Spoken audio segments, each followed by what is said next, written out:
It's all too common. We find lost and forgotten cemeteries hiding just under the surface, with hundreds or even thousands of burials in unmarked graves.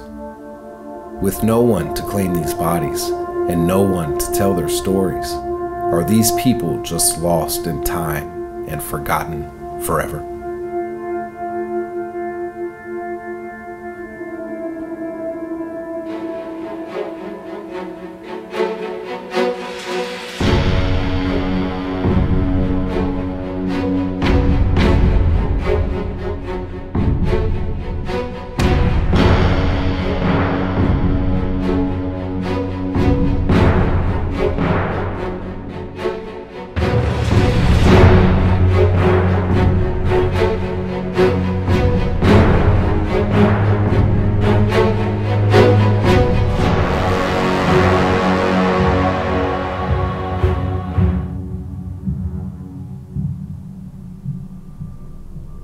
While we often think of cemeteries as important memorials, over time they can become lost, overgrown, and forgotten.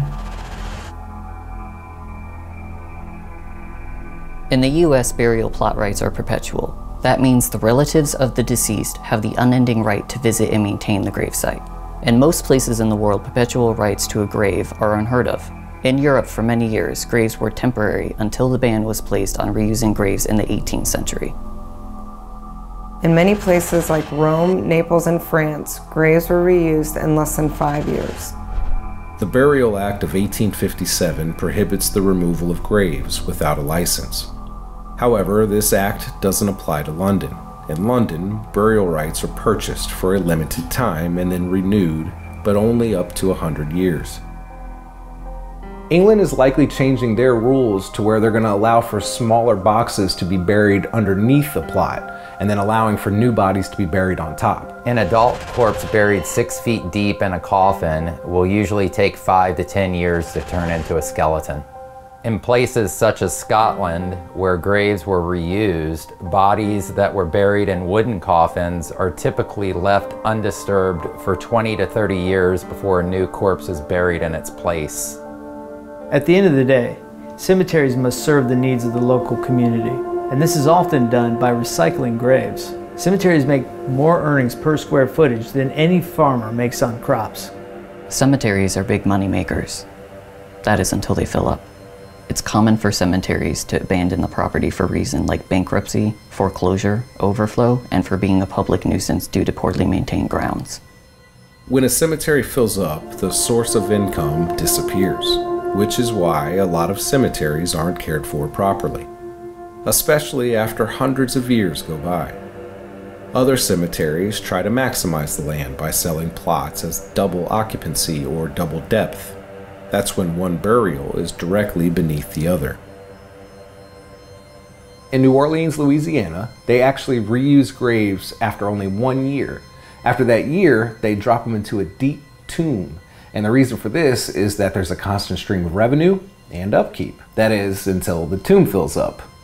I mean, it may take a couple hundred years, but it's inevitable. Flooding can also be a major threat to cemeteries. When Hurricane Katrina hit New Orleans, it flooded cemeteries so bad that coffins were unearthed and found floating in the streets. A number of them went missing and are still being found in nearby swamps to this day. Under term requirements of the law, an excavation has to be done under supervision of the county, who then hires a funeral director by the state. The only problem with this is that they go with the lowest bidder, who typically uses heavy machinery like backhoes to scoop the bodies out of the grave, leaving them damaged and destroyed. Most of these people have no real knowledge in period practices and how to properly excavate human remains. So more importantly, we lose a part of our heritage and a piece of our past when this happens. Proper personnel should always be part in any removal or relocation process. The process can take months to move a corpse properly. There are over 350,000 bodies buried at Mount Hope Cemetery in Maine. Can you imagine the costs involved in the proper relocation process for that many burials? That's one of the main reasons these relocations are rarely done correctly. In just this past year alone, 3 forgotten cemeteries were found in Tampa, Florida. One was located north of Channelside Drive during the development of the $3 million Water Street project. Several graves with human remains from the early 1800s were found. Another is the Zion Cemetery, which was recently located under an apartment building. This is believed to be the city's first African-American burial plot. They found over 130 graves still underground there. And the third is Ridgewood Cemetery, found under King High School. They believe about 250 people are buried there to this day. With new developments in ground-penetrating equipment, we're likely to see more of these cemeteries surface. But you have to ask yourself, how is it that they built over these cemeteries to begin with? You have to wonder how this happens.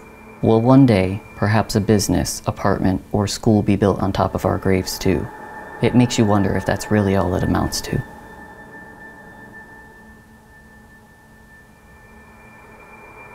During the Gold Rush era, 4 huge cemeteries known as the Big Four were built in the Richmond district of California. These cemeteries take up nearly 70 square blocks of land, and today it's been completely paved over for playgrounds, businesses, and homes. These cemeteries were completely destroyed for development back in the 1930s and the 1940s. San Francisco is another place with a dark history. Every now and again, tombstones and coffins will float up on the beaches of California. At one point, not too long ago, there were over 30 cemeteries in San Francisco, and now only 2 remain. In fact, one of the major cemeteries from the 1800s is buried directly under where City Hall is today. Recently in Pennsylvania, a construction worker noticed numerous exposed bones while doing road work in 2015. It turns out that this was a major burial plot for people killed during the 1918 flu pandemic, which killed over 50 million people worldwide. The town's records revealed that nearly 17,000 residents were infected, and there were over 1,500 deaths in that 1 year alone. Not a single body was buried in a coffin, just one mass burial pile of unknown bodies. Another discovery made in 2015 were numerous mass graves in Sudan, North Africa. The African Union made a statement saying the corpses showed evidence of cannibalism and war crimes. At the same time, in Malaysia and Thailand, mass graves are being found of human trafficking victims. As many as 28 plots were found with hundreds and hundreds of bodies piled in cages. There was a time in the Middle Ages when the wealthy Christians would be buried within the walls of the church, and only the poor would choose a common or mass burial site. After the Civil War, the rise of mass burials with identical stones in rows by the military converted over to common plots because of maximizing space for profits and efficiency. Just years later, it was subsequently standardized by most every single cemetery. Many cemeteries in history used to exhume old bodies to make space for new burials. This eventually led to the creation of ossuaries. Unfortunately, most of the ossuaries have been destroyed over time. In Denmark, graves are reused every 20 to 40 years unless the family wants to pay for an additional term. If not, the grave is reused for someone else's burial. There are literally thousands and thousands of abandoned cemeteries and graves in the US. It would be nearly impossible to cover them all.